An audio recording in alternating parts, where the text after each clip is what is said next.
y devolvernos a Él con corazón agradecido. El centro de la adoración auténtica es Dios y no la necesidad humana.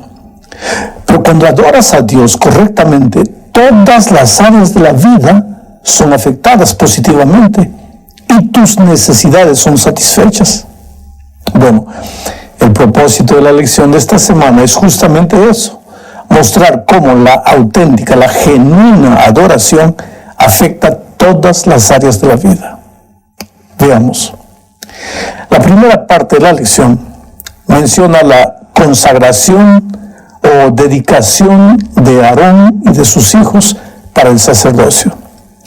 La historia empieza en el capítulo 8 de Levíticos. Mira, voy a leer. Está también en el capítulo 9, 8 y 9, los dos capítulos.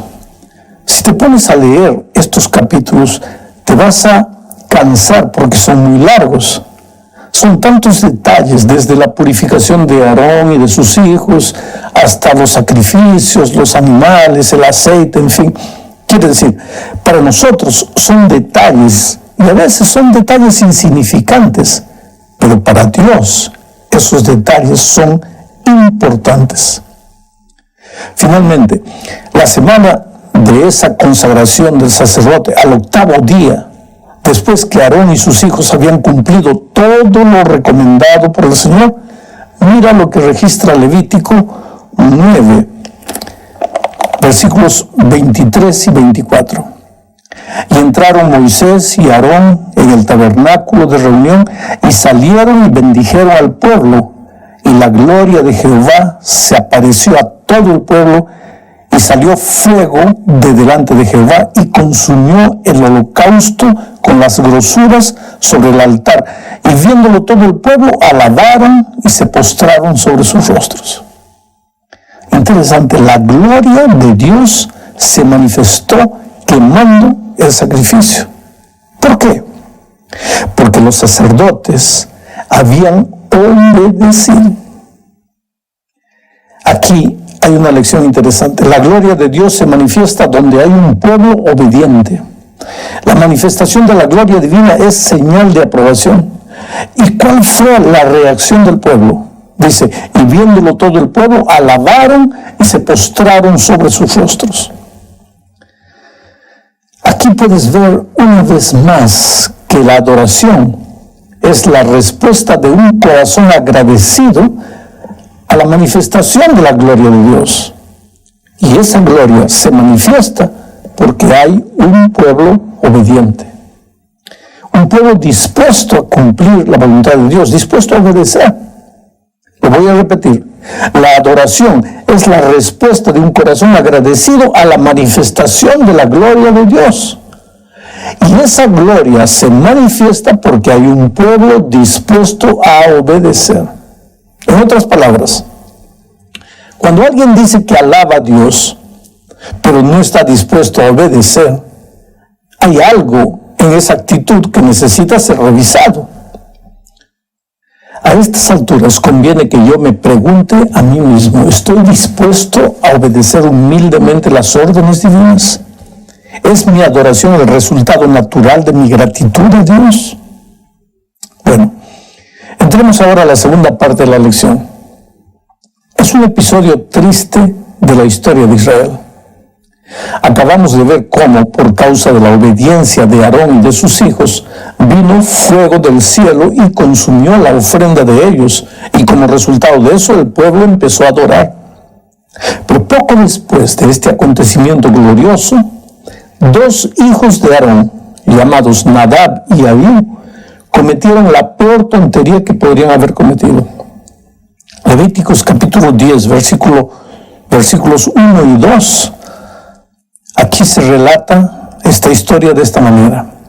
Nadab y Abiú, hijos de Aarón, tomaron cada uno de su incenciario y pusieron en ellos fuego sobre el cual pusieron incienso, y ofrecieron delante de Jehová fuego extraño que él nunca les mandó.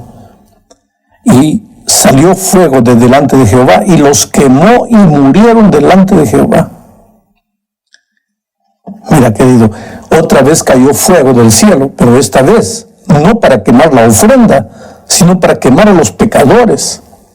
La primera vez el fuego quemó la ofrenda, la segunda vez quemó a los pecadores.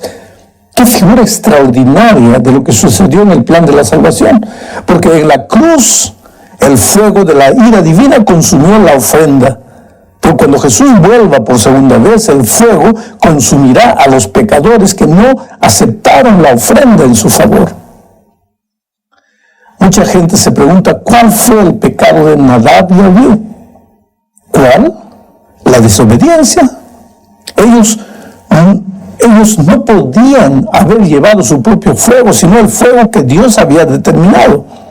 Sí, pero ese es apenas un simple detalle. Efectivamente, es un detalle, pero ya vimos cómo los detalles son importantes para Dios. Por un detalle, mira, por un simple detalle, como el fruto, Adán y Eva perdieron el paraíso. Por otro simple detalle, como el fuego, Nadab y Abiú fueron destruidos.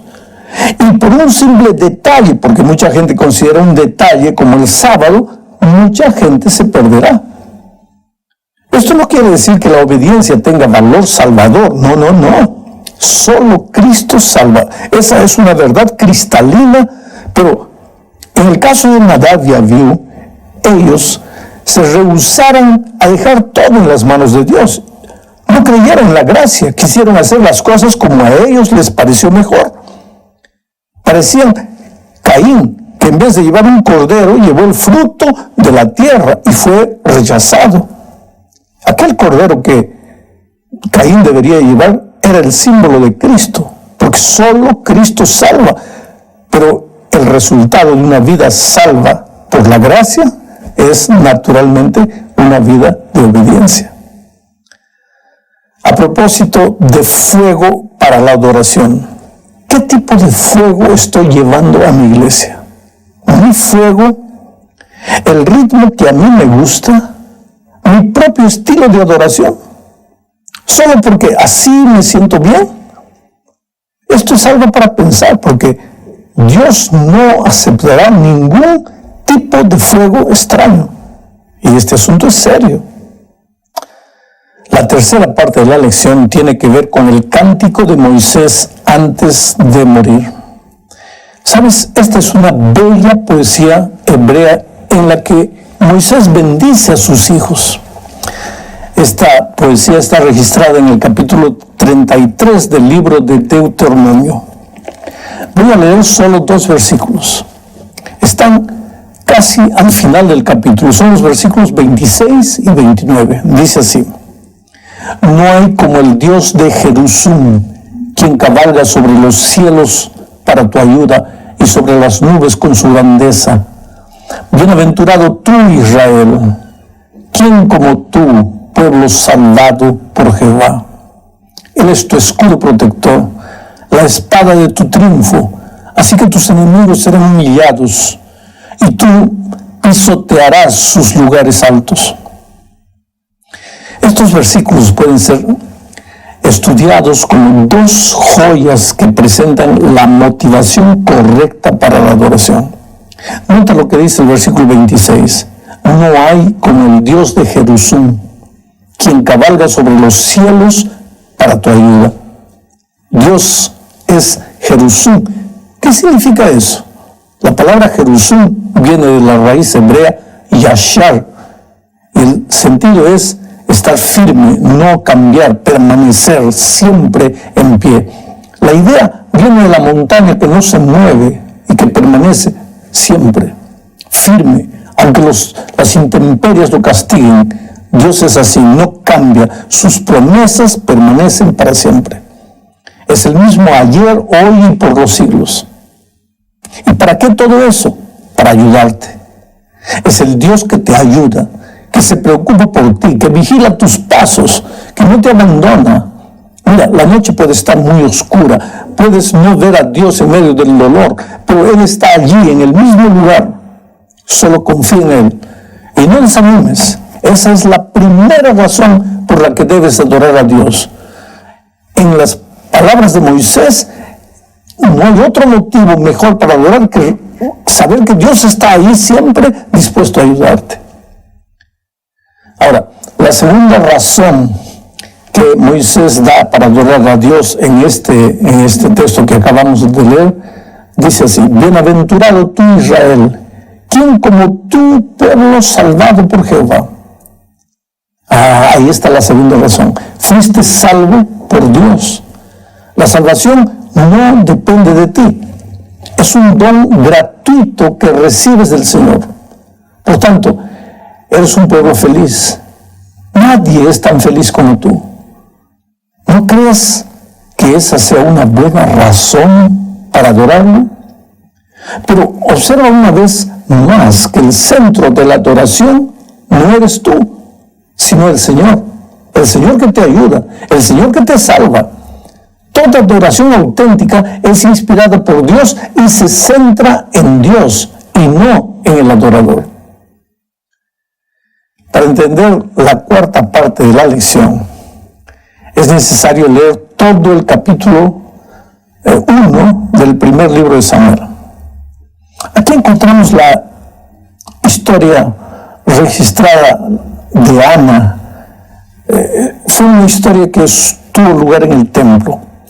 Ella se había rendido completamente a Dios. Ahora, lo que la llevó al templo a adorar no fue la necesidad. Es verdad que ella necesitaba un hijo, pero lo que la llevó al templo a adorar fue la confianza en un Dios benigno. ¿Por qué Ana confiaba en Dios? Para confiar en alguien es necesario conocer a esa persona. Tú no puedes confiar en un desconocido. Quiere decir que Ana conocía a Dios y por eso confiaba en su benignidad. ¿Sabes? Hay personas que en la hora del dolor, en lugar de confiar en Dios, piensan que Dios no existe o que si existe se olvidó de ellas. Pero Ana, en la hora de la aflicción, fue al templo a adorar a Dios. ¿Por qué? Porque lo conocía. ¿Y por qué lo conocía? Porque pasaba tiempo con Él, cultivaba el compañerismo diario con Dios. La lección que encontramos aquí es que la adoración auténtica, que nada más es que la demostración de confianza en Dios, es un resultado natural de la experiencia de vivir todos los días con Jesús. Una experiencia de comunión diaria entre el adorador y el Señor. Porque la verdadera adoración no es solo cantar músicas alegres, músicas que me agradan, no es solo levantar la mano, como dije muchas veces, sino es una actitud de sumisión completa de mi corazón a Dios. Cuando un adorador empieza a defender con uñas y dientes un estilo de música, sea antiguo o sea moderno, esa persona necesita recordar que el centro de la adoración no es el estilo de la música, sino Dios. Y también necesita recordar que el mejor instrumento de adoración no es la batería, ni la guitarra, ni el piano, ni el órgano, sino el corazón del adorador. Un corazón transformado por el poder de Dios, un corazón sumiso al Señor, como era el corazón de Ana. Llegamos ahora a la última parte de la lección. Es una historia dolorosa, pero que enseña una lección valiosa. Mira, Dios le había ordenado al pueblo de Israel a destruir por completo a los amalequitas. Los amalequitas eran una nación rebelde a las súplicas divinas de arrepentimiento. Bueno, el tema ahora no es explicar las razones divinas para acabar con los amalequitas, sino analizar la actitud del rey Saúl. Dios había ordenado destruir todo, inclusive los animales. Pero Saúl trajo al rey amalequita vivo y también trajo el ganado de los derrotados.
Ahora, cuando Samuel escuchó el ruido que producían los animales, el profeta preguntó: ¿qué es esto? ¿Qué estoy oyendo? ¿Trajiste los animales? Entonces la respuesta de Saúl fue: sí, traje los animales, pero los traje para ofrecer sacrificio a Dios. Entonces viene lo que leemos en primer libro de Samuel, capítulo 15, versículos 22 y 23, que dice: y Samuel dijo: se complace Jehová tanto en los holocaustos y víctimas como en que se obedezca a las palabras de Jehová. Ciertamente el obedecer es mejor que los sacrificios, y el prestar atención que la grosura de los carneros, porque como pecado de adivinación es la rebelión, y como ídolos e idolatría la obstinación. Por cuanto tú desechaste la palabra de Jehová, Él también te ha desechado para que no seas rey. Amigo querido, aquí está el principio que debemos recordar al estudiar el tema de la adoración. Dios no está preocupado en los sacrificios, ni en los ritos, ni en las ofrendas, sino en el corazón. Si tu corazón le pertenece y eres un hijo sumiso y obediente a Él, entonces su corazón, el corazón de Dios, se alegra por causa de tu adoración. Pero si por el contrario solo quieres adorarlo, entre comillas, pero tu corazón no es un corazón transformado por su poder, querido, yo lo siento mucho, pero Dios no acepta lo que tú le ofreces. Pero ahora entramos en un asunto delicado. ¿Y quién conoce lo que tengo dentro de mi corazón? Solo Dios. Es por eso que los seres humanos debemos tener mucho cuidado en juzgar y condenar. Pero también tenemos que tener igual cuidado en jugar con la paciencia divina, porque si rechazó a Saúl,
porque el rey estaba más preocupado en adorar que en obedecer, puede también rechazarme a mí.